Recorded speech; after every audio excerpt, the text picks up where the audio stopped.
Aleluya, aleluya, aleluya. Dios estaba en Cristo reconciliando al mundo consigo, y a nosotros nos ha confiado la palabra de la reconciliación.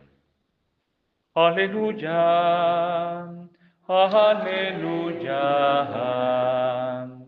aleluya.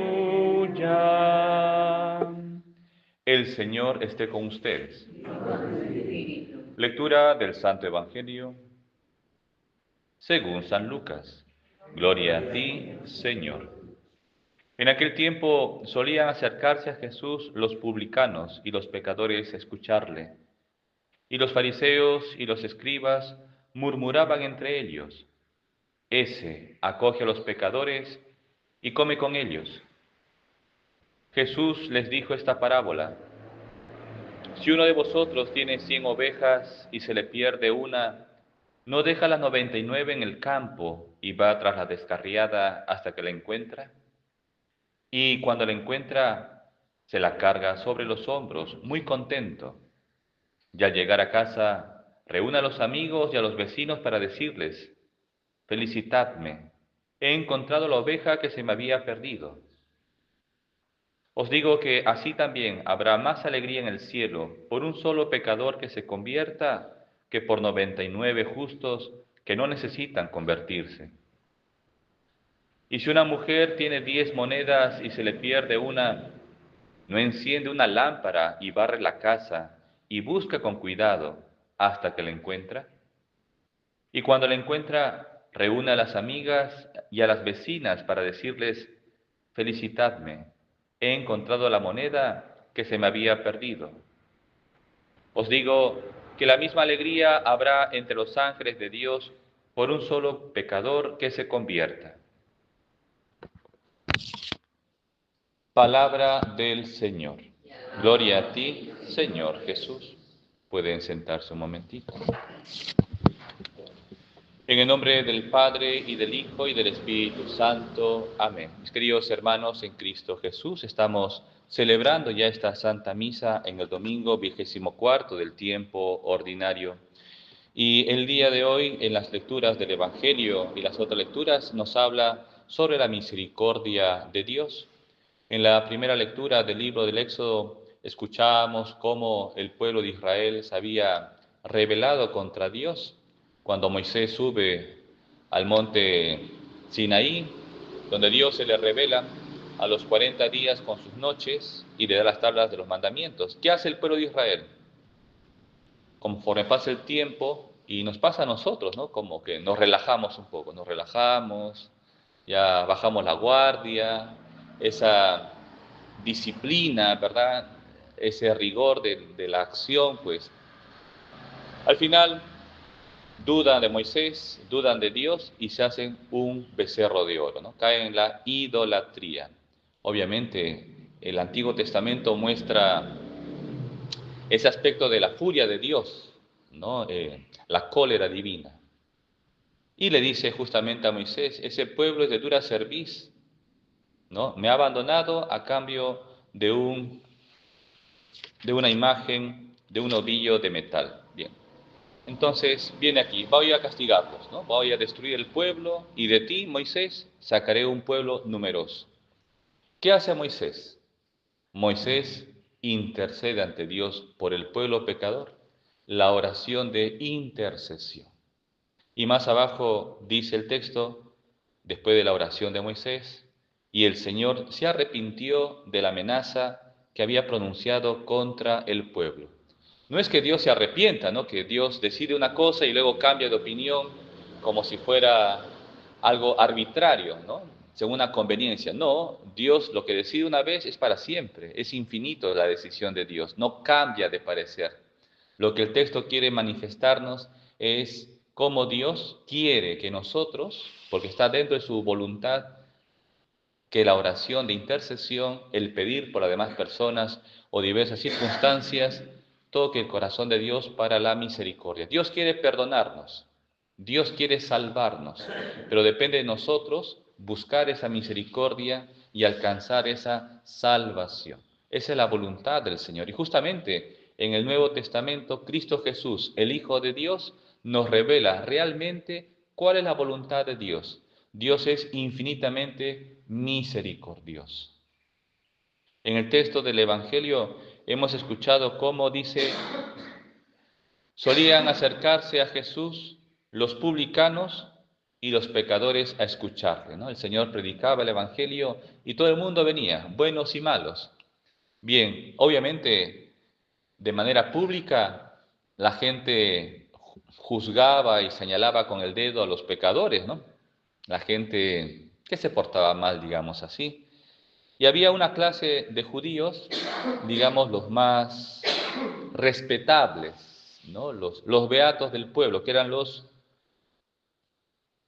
publicanos, ¿no? Y los fariseos. ¿Quiénes eran los fariseos y los escribas? Eran la clase más culta y la clase, digamos, eh, de prestigio dentro del pueblo. Los fariseos eran aquellos laicos quienes vivían con rigor cada norma, cada ley, cada costumbre, cada rito, ¿no?, de la religión judía. Entonces, daban el diezmo, hacían ayunos, largas oraciones. Externamente, ¿no?, viendo externamente, eran gente buena, porque rezaba, porque daba su limosna, digamos así, hacían ayunos, wow, una persona maravillosa, ¿no? Sí. Pero eso es por fuera, como dice el dicho popular: caras vemos, corazones no sabemos. Y entonces, pero en su corazón había odio, resentimiento, envidia, lujuria, sensualidad, soberbia. Y cuando el corazón es soberbio, es un corazón que se aparta de Dios. Por más que uno esté cerca, ¿verdad?, cerca del altar o cerca de la iglesia o cerca de la parroquia, el corazón puede estar muy lejos, ¿no? Y es así, el corazón se endurece y un corazón soberbio se vuelve ciego, ciego para ver sus propios defectos, ciego para ver sus propios pecados, y eso le lleva siempre a juzgar a los demás. ¿Y eso les pasó? Bien, ¿cuántas veces dentro de la iglesia caemos en esta conducta farisaica, ¿no? Pues juzgamos, condenamos, criticamos, señalamos, cuando, usando un término que decía el Papa Francisco de feliz memoria: ¿quién soy yo para juzgar a mi hermano, ¿no? ¿Quiénes somos nosotros? Obviamente, para juzgar a una persona hay que conocer todas las circunstancias, todas sus intenciones. Obviamente nadie puede conocer todo, es solamente Dios. Por eso la justicia verdadera viene del Señor. Bien, entonces estos fariseos y escribas criticaban de los pecadores, y no solamente de ellos, también de Jesús, y decía: ese, ¿no? Como ese término, ese acoge a los pecadores y come con ellos. La dureza del corazón nos lleva a la crítica, nos lleva a la condena. Esa es una pecadora, mira, rompió este matrimonio, mira cómo se ha metido, mira el otro, ahora mira las violaciones, miren el robo. Bueno, el pecado es un signo de cómo va la vida espiritual dentro de la persona y dentro de nuestra sociedad. Entonces, lo que tenemos que hacer es curar. Jesús, Él funda la Iglesia Católica en los apóstoles y en todos los bautizados. Y Dios no elige a los santos, ¿no?, a los puritanos, a los beatos. Dios elige a nosotros, que somos pecadores. Yo no he venido por los justos, lo dice el Señor. Yo he venido por los enfermos, por los pecadores, por ti y por mí. Por eso necesitamos del Señor, por eso venimos a la misa, por eso queremos rezar, queremos unirnos al Señor y pedirle continuamente que nos purifique, que nos limpie, que cure el corazón, que cure nuestras heridas, que me quite estos malos pensamientos o de repente una mala intención que surge en mi corazón, que lo aleje el Señor, porque necesito estar limpio y puro ante la presencia del Señor. Y eso es obviamente un esfuerzo personal, pero sobre todo es una gracia del Señor. ¿Y por qué se acercaban los pecadores a Jesús? Porque ellos no se sentían juzgados por Jesús, condenados, criticados. como los fariseos. Por eso se acercan a Jesús, porque sienten acogida, sienten paz, sienten amor y sienten esperanza. Y eso dice el Señor. Sigue el texto muy bonito. Jesús dice estas parábolas. Si uno de vosotros tiene 100 ovejas, se le pierde una, no deja la 99 y va tras la descarriada. Y lo que sigue a continuación es muy bonito. Y cuando la encuentra, mire, fíjese, cuando la encuentra, se la carga sobre los hombros, muy contento, y la lleva a la casa. Bien, en otro pasaje de la oveja perdida dice, el Señor se abaja, la recoge, la limpia, la cura con aceite, con vino, le pone los hombros y lo lleva hacia el rebaño. Bien, ¿esto qué quiere decir el Señor? La misericordia de Dios. Por más que el pecador se porte mal, tiene esperanza, porque Dios quiere salvarlo. Dios ha venido a rescatarnos. Cristo ha muerto por nosotros en la cruz. Por eso, por más pecados que tengamos, por más horribles y asquerosas acciones, disculpen la expresión, que hagamos, tenemos esperanza porque Dios puede purificarnos, Dios puede resucitar muertos, Dios puede hacer hijos de Abraham de las piedras, Dios puede sanar y curar y santificar un corazón herido, roto y pecador. Por eso tenemos que buscar siempre al Señor. ¿Y cuál es el requisito fundamental para alcanzar la misericordia de Dios? La humildad.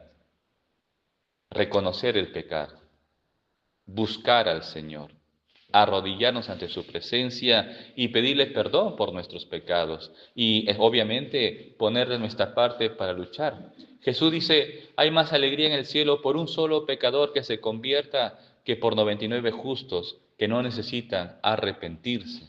Pues nosotros somos pecadores y por eso tenemos que buscar siempre al Señor. ¿Y por qué el Señor permite el pecado? ¿Dios quiere que pequemos? Obviamente no. Pero Dios permite el pecado para hacernos humildes. Porque si fuéramos perfectos, ¿no? Inmaculados, seríamos soberbios en el corazón. Juzgaríamos, criticaríamos, etc. Pero como caemos, como cometemos pecados, entonces yo soy pecador. Y una persona que es pecadora y es humilde en el corazón, comprende al otro. Da la mano para levantarlo si el otro cae. La persona que es humilde es generosa y caritativa, no juzga, no condena, no critica, pero obviamente aconseja y corrige, porque hay que corregir de buena manera, obviamente con amor, con caridad.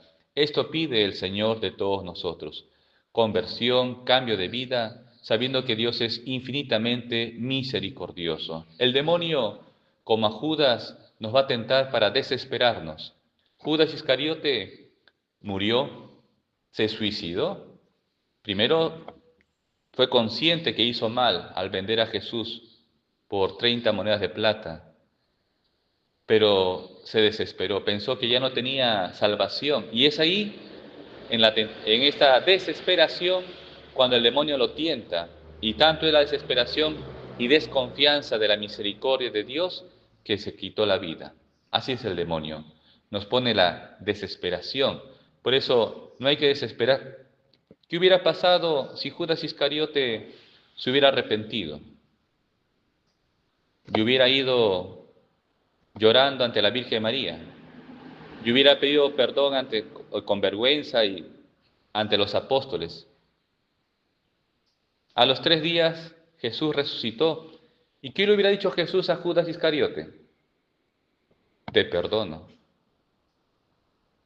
Y Judas Iscariote hubiera sido un gran apóstol de la iglesia, un santo, pero se desesperó, desconfió del Señor. ¿Se entiende? Por eso pidamos perdón al Señor y sigamos perseverando en el bien. Si caemos, pidamos perdón al Señor y levantémonos con humildad, con confianza, para hacer el bien a los demás y para amar al Señor con nuestras obras. En el nombre del Padre, y del Hijo, y del Espíritu Santo. Amén. De pie.